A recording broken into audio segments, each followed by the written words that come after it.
One day in 3rd grade, a boy by the name of Carter Saxton tripped me in a game of kickball. As my face smacked into the grassy field below, I vowed to take out my anger on him so that no one else would feel my pain. When it was my turn to kick, I sent the ball directly into Carter's face. As a mixture of blood and tears rolled down his cheeks, I felt as though I was a purifier. Today, we'll be reliving that moment in my childhood and take out my pent-up rage on the NPCs of Dishonored 2. Many gamers, when first presented with the flexibility this franchise allows, enjoy finding various ways to adapt to being an assassin of the night, and that is exactly what we're going to be doing in this video. Get on your thigh highs and let's end some lives. As is tradition here, we have to go for very hard difficulty. Despite this being my very first playthrough of Dishonored 2, I'm sure that this game will be really easy and that this totally won't be something that I regret multiple times throughout the course of this run. Originally, I had been foolhardy enough to suggest that I wouldn't be doing the tutorial, but after getting all my settings where I want them, I did just that. The tutorial consists of you playing as Emily, a lady that is rather important, but that we're going to be completely disregarding for the rest of this playthrough. We prefer men here. Stealth does feel a little bit different in the sense that it feels more difficult to stick to the shadows. Regardless, after a little bit of target practice and beating up dear old Corvo, we walk down the aisle of Dunwall Tower as if I'm finally getting married. Much like the economy requires these days, I end up getting married to the job. After years of service, HR comes down my throat and causes my dad to watch me be stoned, and not in the fun way. Essentially, the company wanted to purge old staff members so that they could end up hiring inexperienced graduates to do the same job as I had. At this moment, I will swap to using the first person to represent a somewhat insane version of Corvo, and not Emily. Fortunately, instead of killing me, they locked me in a file room, and it wasn't long before I broke out to speak to my old supervisor. She always treated me kindly and ensured that I got 2 pieces of pizza at the company's annual reward party. She will be missed. When I couldn't end up taking the fire escape, I ended up going on a murder spree. There's only so many ways that I could describe the horrific methods that I used to take down my foes, but just know that each and every single person that you see here had families of their own that this company destroyed. Much like a young sex worker accompanying a police officer at the end of a long, hard day, I attract and suck the warmth out of one of the old higher-ups. On his body, I found an Alcoholics Anonymous ring that fits perfectly on my finger. It's sad to see that he wasn't able to get the help that he needed, but what's even sadder is seeing my once beautiful child carved into stone for the remainder of time. Actually, now that I think about it, it's pretty sweet because now she doesn't have to be threatened by her own mortality. After ensuring that I don't go into a calorie deficit and lose my voluptuous booty, I return to the fire exit and use the chip that also happens to be the key to escape the tower, before retrieving several useful supplies. The Halloween mask was my attempt at cosplaying Batman 3 years ago when my ex-girlfriend broke up with me for asking how much she weighed. As I looked at the spotlights that I never got working, a smile was set on my face. I may have lost my daughter, but at least I can still cosplay as Batman. After getting down to the streets below, it is here where I come across my first large group of targets. When I say that things got messy, it was about as messy as the time that members of my Discord started talking about feces on the fitness channel. Fellas, is it gay to ask for pictures of poop? I'm gonna be completely honest and say that any deaths that occurred during this playthrough were simply a skill issue and that pressing buttons is hard for me. Despite me gathering as many supplies as possible, combat frequently got quite chaotic. There were also times that I had to do dark things that changed me to my very core. What I didn't know, however, was that this game was going to fill enough rage in my petite body so that I could find a way to come out on top. I burst my way through killing friends and foe alike. My confidence more than makes up for my inability to block simple strikes, and it wasn't long before I adapted to the combat system. Okay, that's a lie. Dishonored frequently had me feeling like I was completely inadequate. Every time I go to the self-checkout and the transaction supervisors tell me that I did something wrong, it makes me want to throw in the towel and flee the country. So rather than being somebody who I'm not, I take out the last little bit of trash and hunt down those who thought that they wished for a simple life. Watching them wriggle around on the ground as their last breath escapes them and blood oozes out of one of their now 12 holes, I pack my bags and get ready for my delightful vacation. I boarded the cruise ship and met a woman who could use a hand. Despite my desire to end her as I have ended many others, I was unable to do so at this point, and instead met a creepy man who seemed like he wanted to adopt me because he immediately showed me a video of my wife.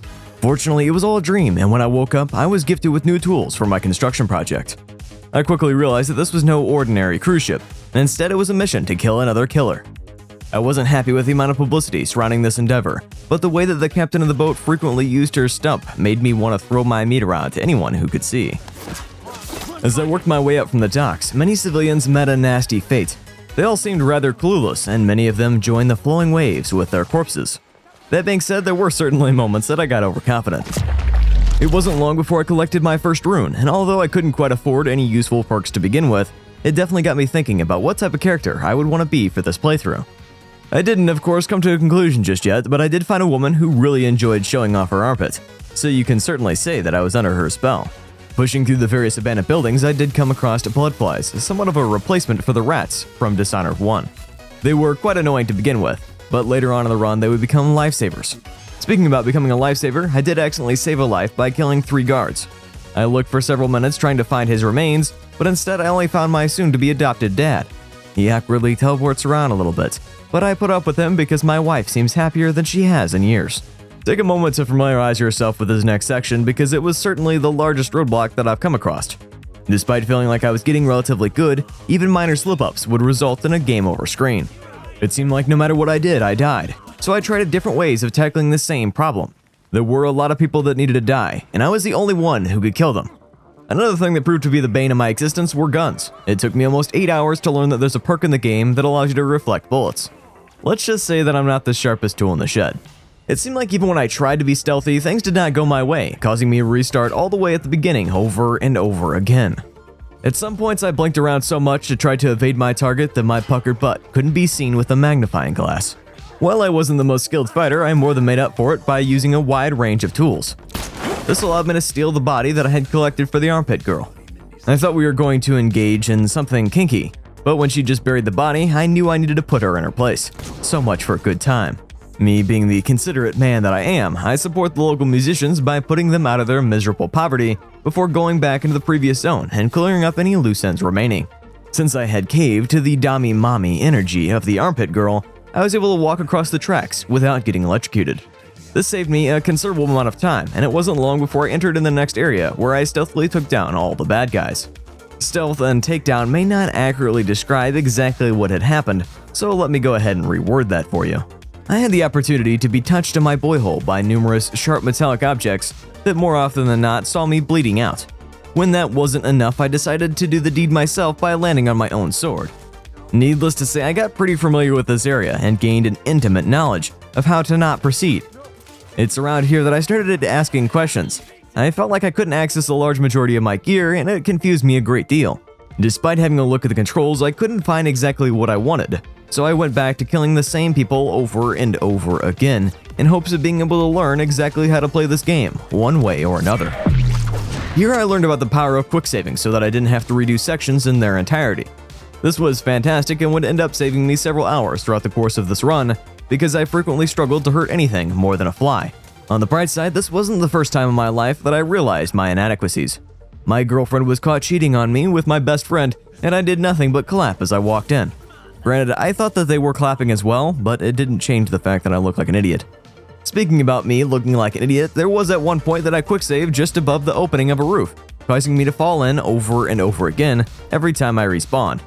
Once I broke free of that curse and utilized the whole roof to my advantage, it wasn't long before I boarded the track to get to the next section. This area made me feel about as competent as me trying to eat corn on the cob.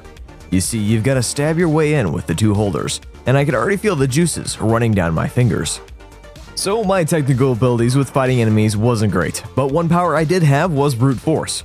My ability to parry wasn't developed at all, but my ability to fall down on top of somebody was excellent despite typically being a bottom. Things even got a little bit explosive when I used my first grenade. Dishonored really seems to reward utilizing multiple tools to clear out large groups of enemies, but at this point I still felt as though that I didn't have access to half of my tools for some inexplicable reason. One of the good parts about being completely evil and killing all the waitstaff was that I was able to steal all the food to regenerate my health. I slowly stealthed my way deeper into the building, trying to find more evidence of this crowned killer. A weapon I continuously frowned upon was the crossbow, given the fact that it often only took the helmet off of an enemy instead of actually killing it with a headshot. I'm not going to call it a disappointment because I know how that feels, but it really should try harder. More than once, I felt like a lost child who was forgotten at the store by their parents. This level had a lot of elevation and highlighted my incompetence with basic maneuvering. You'd think that the person standing up on a ledge with a grenade would be able to completely destroy all 3 targets below, but instead things got way more gruesome than what they needed to be. It was common for me to have every possible advantage or a solid strategy, only to completely mess everything up in the worst way possible. I did eventually find a way to get to the top of the tower and was able to utilize the elevator to get to the different floors that I hadn't explored. Once at a creepy lady's office, I snagged up her key and anything else in the room that I could utilize before grabbing the first serious ability of this run. Shadow Kill allows targets to completely disappear after their death, and in my case I leveled it up entirely so I could get Bloodfly Swarm, which spawns blood flies, to kill nearby enemies. I figured that this would help increase my ability to sneak, but it did a little bit more than that, as we'll see here in a minute. Finally getting to my grandma's house, I decided to take her down before doing more research. This was a terrible idea and a jump scare and a half when I realized that she is some creepy creature of the night. Fortunately, the second time when I shot her in the back of the head, stabbed her in the back, and snapped her neck, she was finally down. At some point, I'm going to need to actually do this quest and learn what the hell just happened, but until then I cleared my escape with a helpful whale oil canister. Before I could finish up this level, there were a couple sections that I wanted to spend more time on, so I went back and killed the dogs, peeked at a few more rooms that I missed, gave a few guards the day off, and spent way too long trying to figure out how to get into the basement. Climbing back up the shaft after having collected my goodies down at the base, I returned to our very own assassin pirate with my job of killing the crown killer complete. After the amount of stress placed on my already tense shoulders, I decided to take a little vacation and head to a mansion known for its technological exploits. As I donned on my Hawaiian shirt and consumed copious amounts of caffeine-free soda, I realized that my vacation may have to be postponed. Despite having 3 levels underneath my belt, I was completely incapable of figuring out how to parry. Dark Souls enthusiasts are quaking in their boots at how bad my ability to play this game is. Nevertheless, I persisted and collected as many bone charms and bodies as possible. I met with a really friendly beggar named Joe. He had 3 kids, but ended up losing his job when his boss was killed by bloodflies. Unable to find work, he sat outside until he could get his life back in order. I saved him the trouble and let him take the rest of the year off. I found a pamphlet that took me to see a very tall building. Instead of finding cameras in my hotel room, I dealt with the infestation. It was when I was exploring the lower portions of this tall building that I found 2 people trying to break into a business nearby. Realizing that I needed another oil tank, I had looked for different options of dealing with the lesbian couple from 3B. I ended up being quite curious as to what needed breaking into, and I learned that it was a black market dealer that they had their eyes originally set on. Some ruffians outside had to be dealt with before I was able to pick up the essentials like bread and eggs. Working my way to the nearby train station, I effortlessly cleared out some more foes and still largely relied on Blink and the Bloodfly Swarm to be able to grab the whale oil canister. Lesbians from earlier had indicated that we would need 3 barrels of oil for the explosion to do enough damage to break through the wall. One big boom later, and I learned that lesbians aren't as dumb as the internet makes them out to be. In my book, I see this as an absolute win for the homos. That being said, I was still a little bit dumb because I totally could have avoided spending money and just broken in the first place, but we'll pretend like that didn't happen. I snatched up some money and runes before taking a little train ride to get closer to the mansion that I originally came here for. Blinking constantly ends up being one of the most useful powers because it allows me to get on top of enemies without any nearby structures. That being said, I did decide to branch out and grab the power Devouring Swarm. Since I had already beaten Dishonored 1 using the rats, I figured that it would be a no-brainer to get this perk, but unfortunately it didn't make my swordplay any better. For that, I would need Viagra. Spending roughly 5 minutes getting through the wall of light because I'm incapable of being a perception individual, I walked through this location like a random guy walking around with a camera on his vacation. At some point, I dropped it, and now I would unfortunately need to contact insurance to see if they could recuperate my $3,000 lens. Spoiler alert, they could not. It was once inside the mansion that my curiosity grew regarding the lack of spring razor traps and bolt variations despite me having picked up both. Nearly halfway through the game, it was here that I learned about the equipment wheel. Alright, so maybe gay people aren't that smart, but it only took me 4 tries to figure out how to kill a clockwork soldier. You guessed it, abusing Blink allows me to get the drop on these big, beefy metal men for the double assassination that is required for their demise. One of the coolest parts about this mansion is that everything seems to move for no real particular reason, and this cool bridge is no different. Surprisingly, the second encounter with the clockwork soldiers goes really well on the first try, despite there being twice as many as last time. That is 2 for those of you who are just listening to this video for my voice. Even in tight spaces, I was able to put these Bionicle cosplayers into a shallow grave. I won't lie, there were sections that caused me to panic aggressively where I used Blink over and over again, as if my refractory period had no bounds. At some point though, I did need to relax, so I played a game of billiards before getting some strawberry Kool-Aid from a few of Jindosh's house guests. One of my least favorite portions of Dishonored 1 are the electrical nipples that seem to be able to shock you from anywhere. This was much still the case for Dishonored 2. Despite my reluctance, I came out on top and messed around with more elevators, ultimately getting to the lower location where I had a lovely dinner. Having enjoyed my day thus far, I started following the signs in the direction of the hotel's pool. Why they seemingly put these in the most inconvenient places possible, I'm not sure, but I definitely believe that they try to hide it so they don't have to clean it as often. Fortunately, due to my advanced perception, I was able to find my buddy Sokolov, who had one too many margaritas. I did try to put him out of his misery, but that didn't work so well, so I ended up taking his lifeless corpse back to the train station. The electric nipple certainly ended up being victorious many times. I even tried to summon rats as a distraction to no avail. At one point, I needed to let Sokolov sit a spell, and he looked majestic while doing so before I killed 2 more Clockwork soldiers. After employing my dexterous methods and leaving Sokolov completely unguarded like a friend who falls asleep first at the sleepover, I played with the electric nipple again before clearing out one of the other sections that I had missed. This ended up taking me to Jindosh's bedroom and laboratory, or laboratory for nerds, where I defeated 3 Clockwork soldiers with ease. It's not often that I have the opportunity to act as a top, but this was certainly one of those moments, and as I killed the man who brought me so much grief, I was delighted to be able to spend more time in this wonderful mansion without those people from Best Buy constantly asking if you need anything, yet seemingly avoiding you anytime you actually need something. I ended up finding a really sweet spot that I could take a load off, and there happened to be another bone charm. I haven't really specified what type of bone charms that I've collected so far, because they really haven't been very beneficial, but once we start getting some good ones, I'll let you know. While I was heading back on the train station, I met a strange woman who profusely asked for my wallet. When I refused, she said that I must not be a feminist. For the record, I support women in positions of power. This is evident by the amount of respect that I pay Delilah as she shares with me her past. At some point, I'm relatively certain that I cried, but I couldn't quite tell because of all the times that she spit on me. Megan did try to comfort me in my time of need, but couldn't quite give me the hand that was required. With that in mind, I set out into a city full of danger, and of course this resulted in my death multiple times. One thing that Dishonored rewards is experimentation, so I tried different ways of taking down the same enemies. I would try to attack from above, try to slide into them, and ultimately lure them into a dark alley, but overall, sometimes things just wanted to die, and that was okay. I finally made a woman wet. Much like my old dog trying to get up on top of the bed without any sort of steps, many of my kills were a struggle to watch in hindsight. But fortunately, one thing that kept me company was the bloodfly swarms. It also didn't hurt if something was sleeping when I killed it, and that seems to usually make it a little bit easier.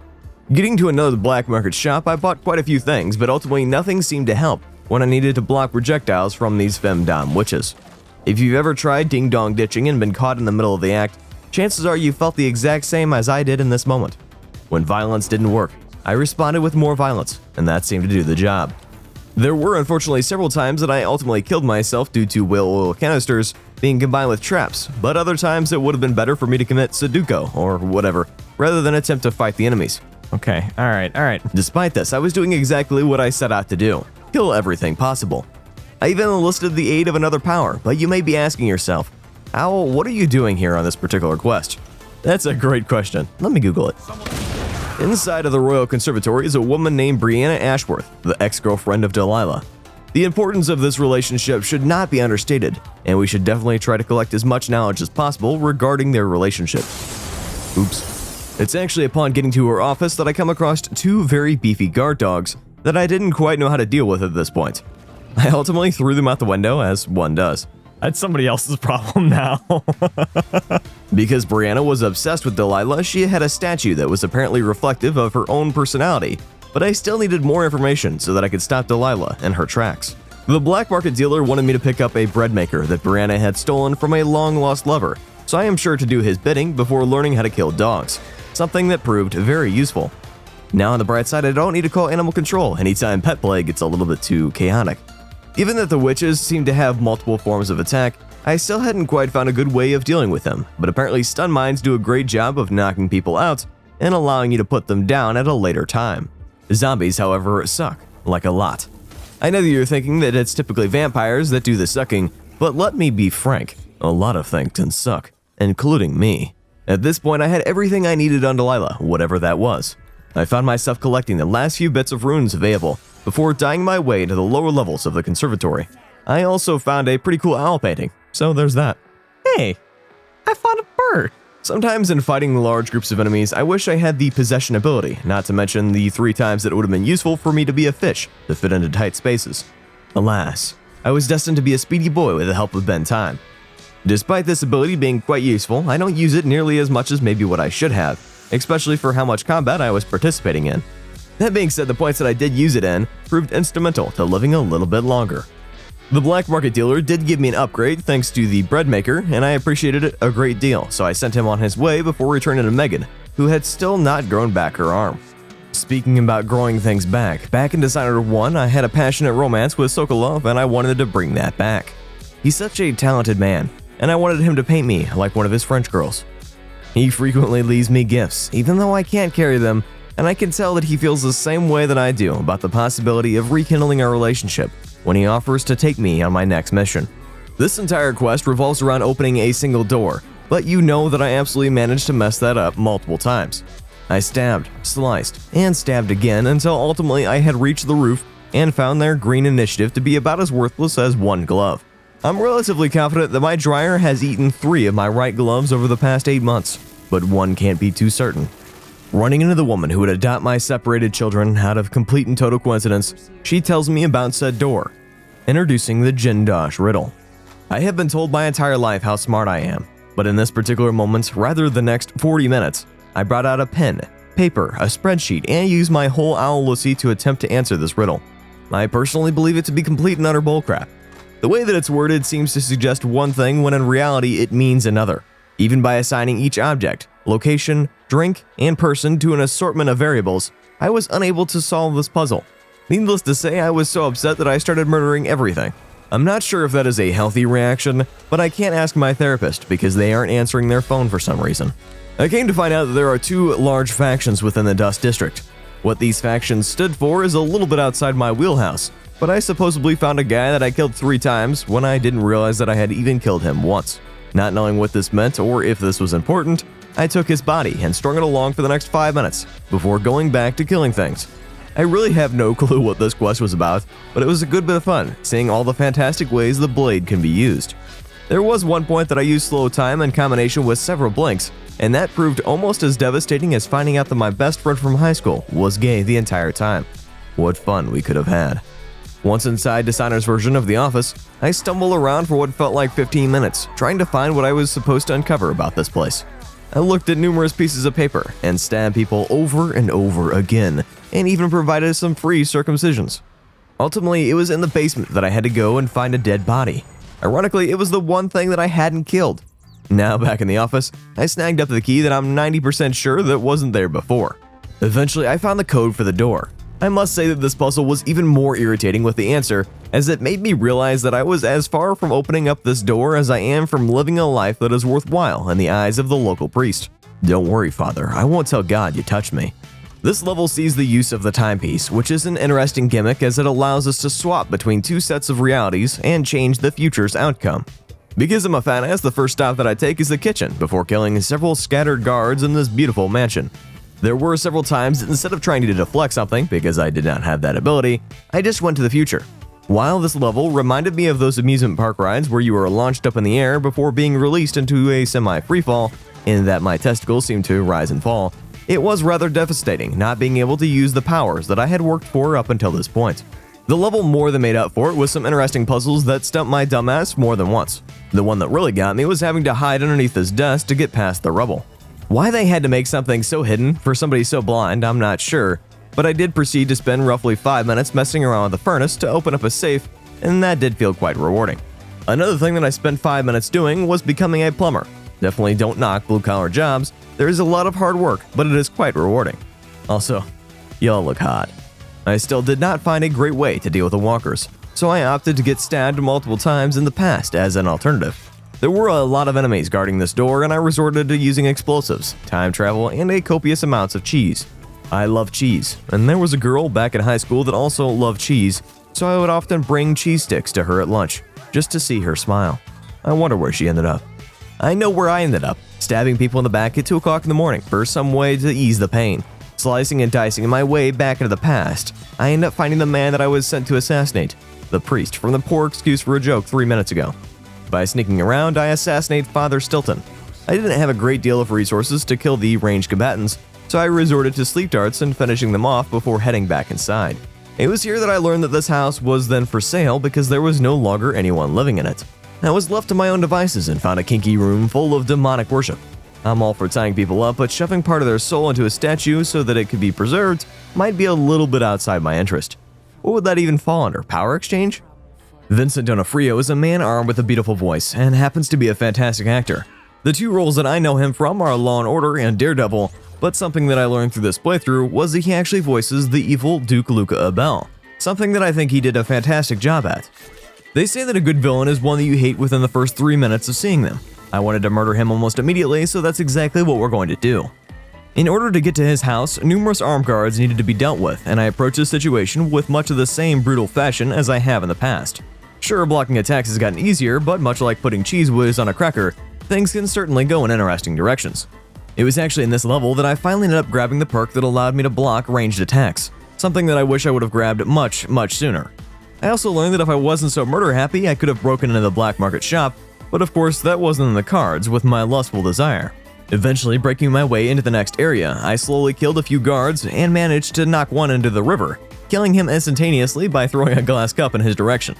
I'm all for being bamboozled, but this one certainly takes the cake. The guards stationed outside of his house were no match for my newfound confidence. I slid, stabbed, and even managed to block multiple bullets, allowing me to be a little bit more free with some of my utilities, including spring racers.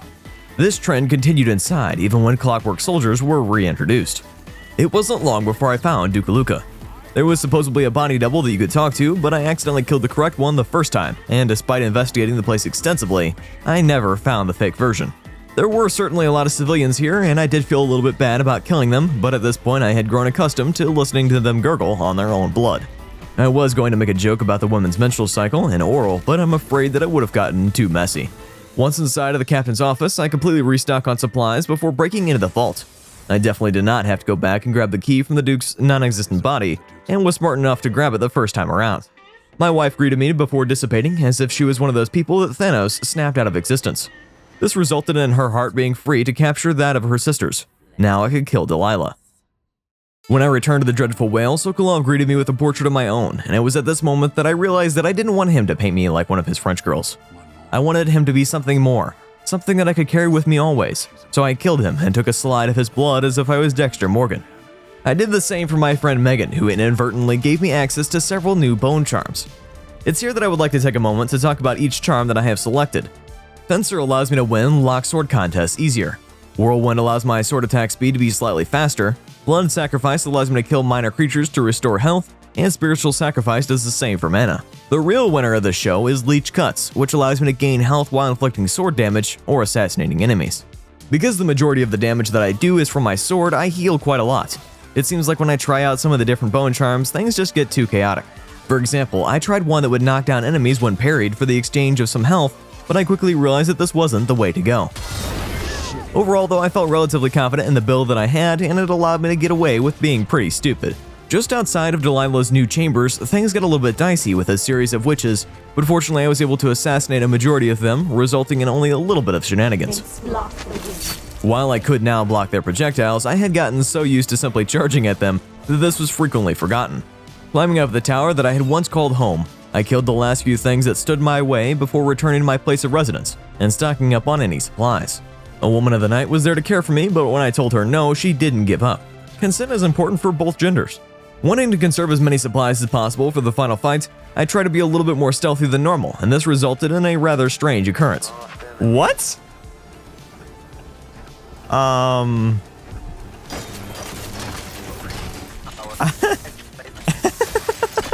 After playing some demented games of Mario, I kill a few more Clockwork soldiers, spend 5 minutes trying to learn how to fill a whale oil canister, and power the elevator, allowing me to climb inside and get to the throne room where Delilah awaited my arrival.